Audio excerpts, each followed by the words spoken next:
All right, now let's look at our first section in this new chapter, which is about sequences and summation notation. It's just fun to say that one, actually. I really enjoy that. So let's define what a sequence is. A sequence is, that's a little blurry, is an infinite list of numbers. That's all it is. So an example of that example would be maybe 5, 10, 15, 20, 25, and so forth. Those three dots mean that they continue on. And you need to know the terminology for each piece. Well, the first item in the sequence is considered term 1, and it also has a notation A of 1. That means the 10 in this item is term 2, and that would be A of 2. So, and it continues on all the way down. The pattern, well, let's look at the pattern. What is the pattern? So how am I getting from A1 to A2 and then to A3 and so forth and so on? Well, we're going to be adding 5 because it goes 5 plus 5 is 10, 10 plus 5 is 15, 15 plus 5 is 20, so forth and so on.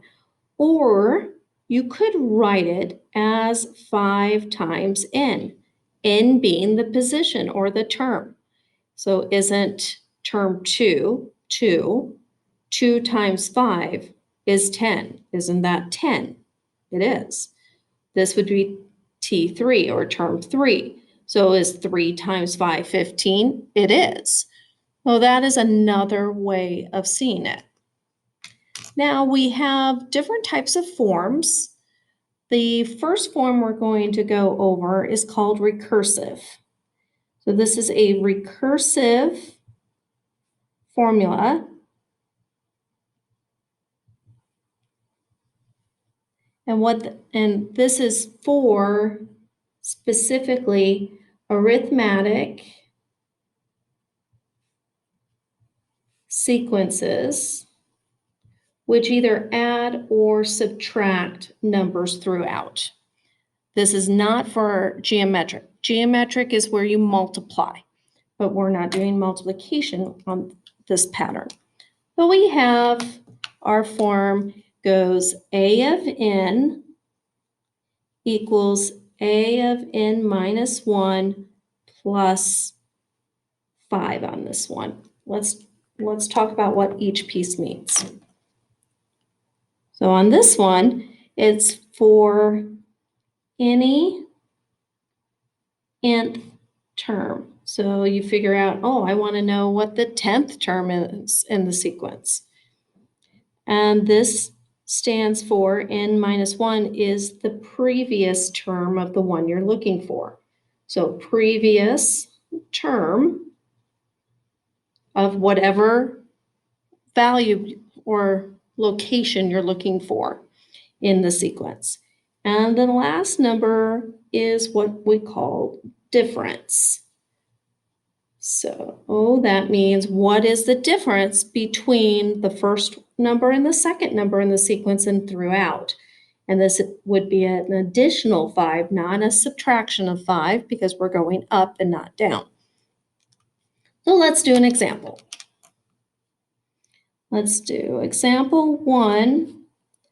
Find the first 5 terms and the 100th term.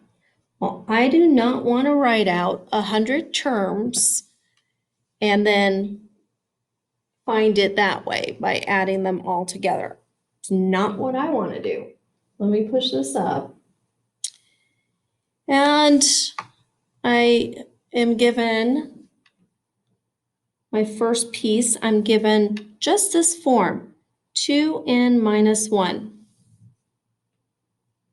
And I go, oh my gosh, what do I do with that? Well,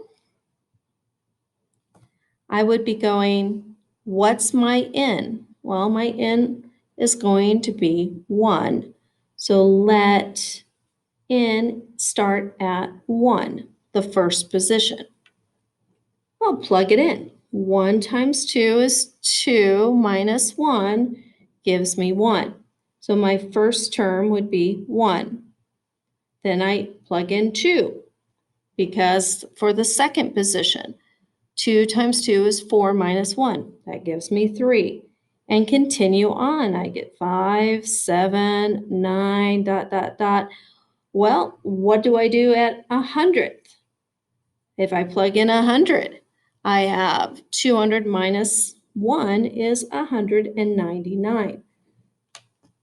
Therefore, what this is your A of 1. This is your A of 2, A of 3, A of 4, because n is that position you are looking for.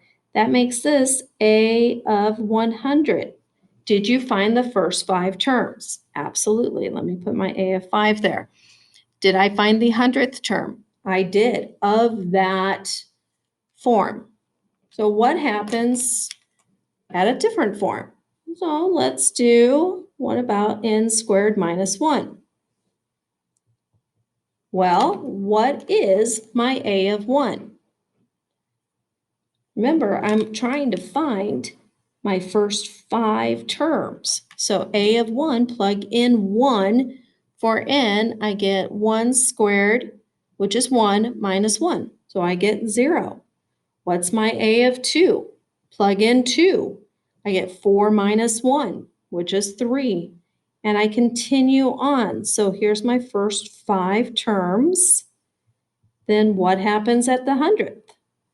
I have 100 squared, which is 100,000, minus, or 10,000, excuse me, 4 zeros, minus 1. So I get 9,999. And then let's label these. This is A of 2, this is A of 3, A of 4, A of 5, and then A of 100. All right, what about a different one? Let's do one other type. What if I've been given a crazy looking thing that says negative 1 to the nth over 2 to the n? Don't go nuts on me. Look at it and do the exact same thing. Well, what would I do at A of 1? Let me push this up. A of 1 is going to have n being 1.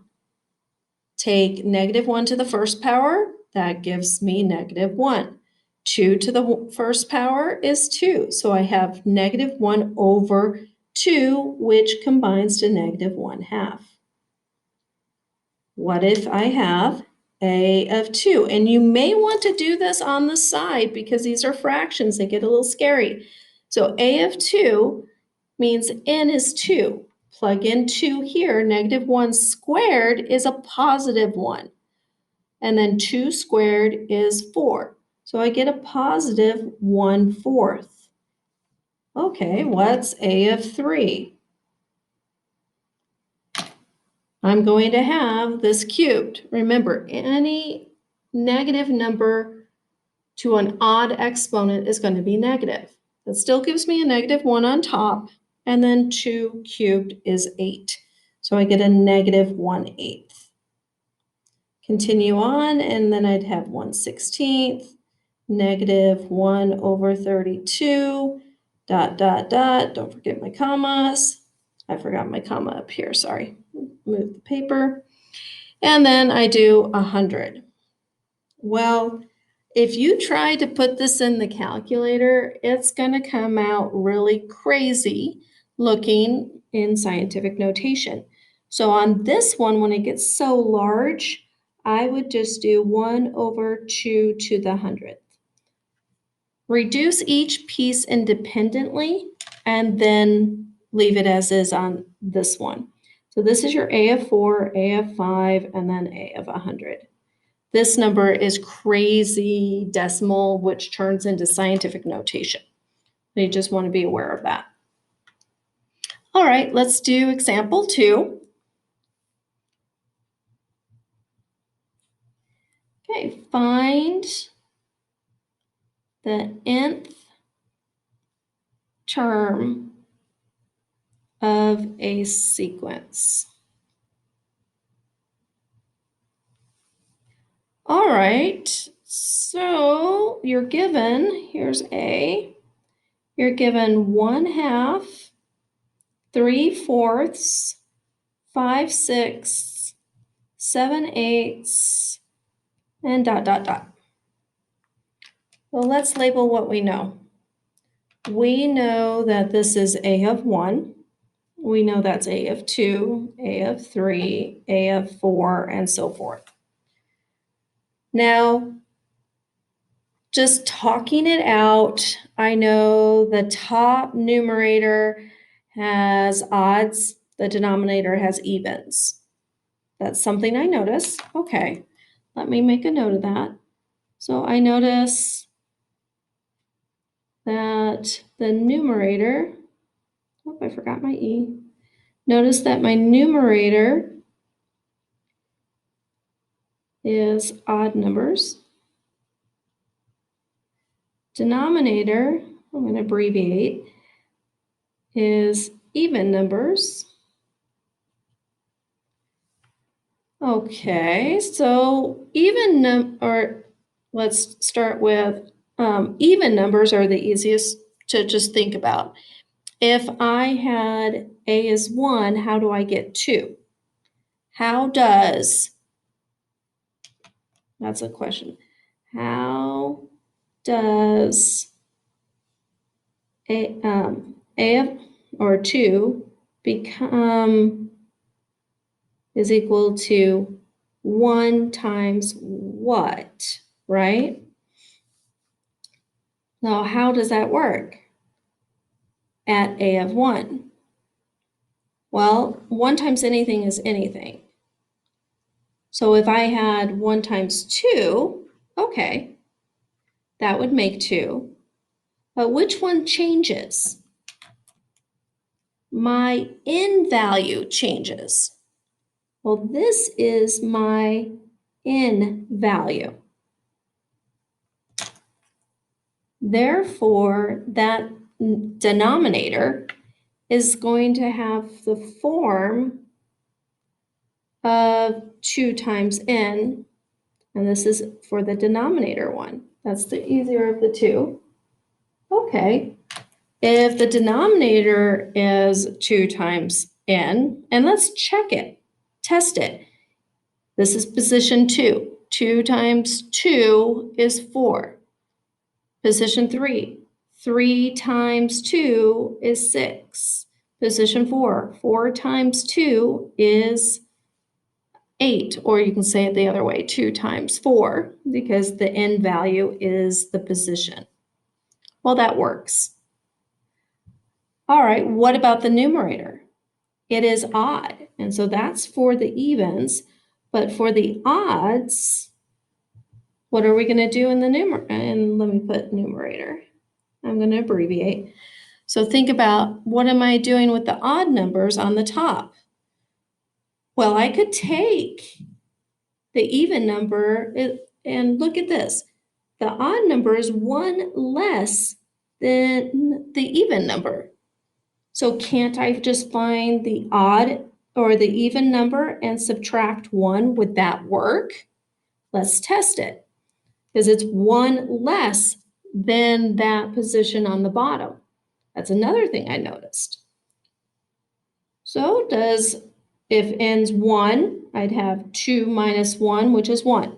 That gives me the numerator. If n is 2, I would have 4 minus 1. That's 3, and so forth and so on. So when it comes to fraction sequences, you may need to look at the different positions. So numerator versus denominator independently, and then put it together. So this sequence has a form of at any number I want to find in the sequence, I would take how did I find the numerator? It was 2n minus 1. How did I find the denominator? It was 2 times n. And that is your general form or the nth term form for that sequence. So we're going to continue on to the next page and do a B form. Well, let's do that really quickly. I'll keep that there. And in here we have B. If I've been given the sequence of -2, 4, -8, 16, and -32, ... Oh, I need my 3 dots. Find the sequence. So let's start with numbering. This is A of 1, A of 2, A of 3, A of 4, and A of 5. Well, notice that it goes negative, positive, negative, positive, negative. Like I can look at, we need to have it. There's a couple of them you could actually do. But on this one, I came up with, how about, could I take a -2, because they all have a base of 2. I can see to some power, meaning position, and test. -2 to the first power would keep it the same. -2 squared would give me 4. -2 to the third power gives me -8. So it does work out. We can do this sequence. And there's another form you can do as well. My form is not always the only one. This is just another way to look at things so you're aware of that we can make it to the nth power rather than just multiplied by n. So there's another one, but this is fine. So the sequence would be A of n equals -2 to the nth power. And that would be my simplest form that I can see. I always check for the power as well on sequences, besides just being multiplied or add and subtract of items. Hope that helps, and then we'll continue on with a couple more examples.